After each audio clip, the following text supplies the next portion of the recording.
بسم اللہ الرحمن الرحیم۔ اسلام کے سیاسی احکام کے ضمن میں ایک بہت امپورٹنٹ بحث یہ ہے کہ جو غیر مسلم شہری ہیں ان کا کیا معاملہ کیا جائے گا، خاص طور سے اس معاملے میں کہ جب جیسے کہ ہماری فقہ میں یہ بات بیان ہوئی ہے کہ اگر کوئی مسلمان ریاست جو ہے کسی دوسری ریاست کو مفتوح کرتی ہے، اس کو فتح کرتی ہے اور غیر مسلم جو ہیں پھر آپ کے شہری بنتے ہیں تو ان کے ساتھ کیا معاملہ کیا جائے گا۔ ہمارے فقہا کی بالعموم یہ رائے ہے کہ اگر ایک مسلمان ریاست کسی پر حملہ کر کے، کسی غیر مسلم ریاست پر حملہ کر کے اس کو زیر نگی لے کے آتی ہے تو پھر اس کے شہریوں پہ یعنی اس غیر مسلم ریاست کے شہریوں پر جزیہ عائد کیا جائے گا، یعنی جزیہ ٹیکس عائد کیا جائے گا، اور یہ اصل میں خود قرآن مجید کی ایک آیت میں بات بیان ہوئی ہے۔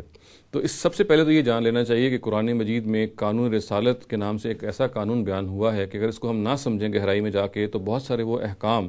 وہ جو خود خاص طور سے قرآن مجید نے رسولوں کے لیے بیان کی ہیں اور جو اس قانون سے ہی خاص ہیں، اس کو ہم غلطی سے پھر ہر ایک کے لیے پھیلا دیتے ہیں۔ اس خاص آیت کا بھی معاملہ یہ ہے، قرآن مجید میں یقیناً یہ بیان ہوا ہے خاص موقع پہ سورہ توبہ میں کہ اہل کتاب سے قتال کیا جائے گا، اور پھر اگر ان کو یہ موقع دیا جائے گا، اگر وہ چاہتے ہیں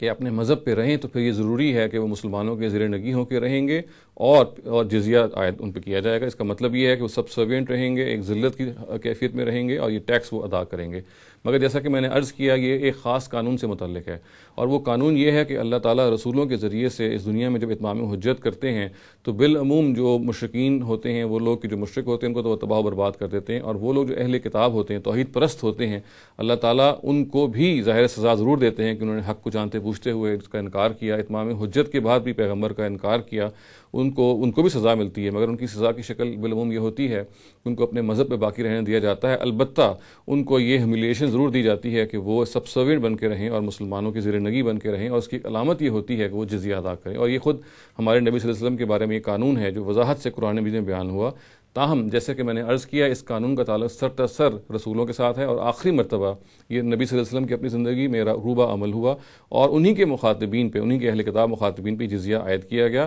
اور ان کے رخصت ہو جانے کے بعد یہ معاملہ ظاہر ہے کہ ختم ہو گیا، اس قانون کا دائرہ کار، اس قانون کا اطلاق بھی ختم ہو گیا۔ اب کسی غیر مسلم پر اس قانون کا نفاذ نہیں ہو سکتا، کیونکہ یہ قانون سرتاسر رسولوں اور ان کے جو براہ راست اور اولین مخاطبین ہیں ان سے متعلق ہے۔ اور جیسا کہ میں نے عرض کیا، اس قانون کی بنیادی روح یہ ہے کہ اللہ تعالیٰ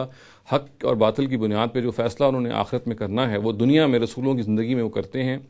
ان کے مخاطبین پر، تاکہ یہ جو دنیاوی قیامت وہ برپا کرتے ہیں یہ اس اخروی قیامت پر دلیل بن جائیں اور انسان کبھی سے غافل نہ ہو۔ تو یہ خاص قانون ہے جو قرآن مجید میں جگہ جگہ بیان ہوا ہے، اور اس کے بھی ایک خاص اطلاقات ہیں، اور انہی اطلاقات میں سے اطلاق یہ ہے کہ خود نبی صلی اللہ علیہ وسلم کے اپنے زمانے میں جو توحید پرست لوگ تھے یا اہل کتاب تھے ان کو سزا دی گئی، اور ان کی سزا میں تاہم یہ تخفیف کی گئی کہ ان کو موت کی سزا نہیں دی گئی، بلکہ ان کو یہ کہا گیا کہ وہ مسلمانوں کے زیر نگی بن کے رہیں گے، اور اس زیر نگی بن کے رہنے کی نشانی یہ ہے کہ وہ ان کو جزیہ ادا کریں گے۔ دوسرے لفظوں میں اس کا باقی لوگوں سے کوئی تعلق نہیں ہے۔ خود نبی صلی اللہ علیہ وسلم کے رخصت ہو جانے کے بعد جو صحابہ کرام نے اور صحابہ کرام کے بھی رخصت ہو جانے کے بعد، یعنی جب اس قانون کا دائرہ عمل ختم ہو گیا تو پھر اب یہ نہیں ہو سکتا کہ مسلمان یہ کام کریں۔ اور ایک اور بات بھی ضمن میں واضح رہنی چاہیے کہ مسلمان اب ظاہر ہے کہ اسلام کی بنیاد پہ کہیں پہ حملہ بھی نہیں کر سکتے، یعنی ایک ہی شکل اس وقت جو جہاد کی باقی رہ گئی ہے وہ یہ ہے کہ ظلم اور عدوان کے خلاف اگر ایک اسلامی ریاست سمجھتی ہے کہ کسی اور ملک میں، خواہ وہ اسلامی ملک ہو خواہ وہ غیر اسلامی ملک ہے، اگر وہاں ظلم اور عدوان جو ہے وہ اس کو روا رکھا گیا ہے تو کوئی اور مسلمان ریاست اس پہ حملہ کر سکتی ہے اور اس ظلم کو ختم کر سکتی ہے۔ یہ بات کہ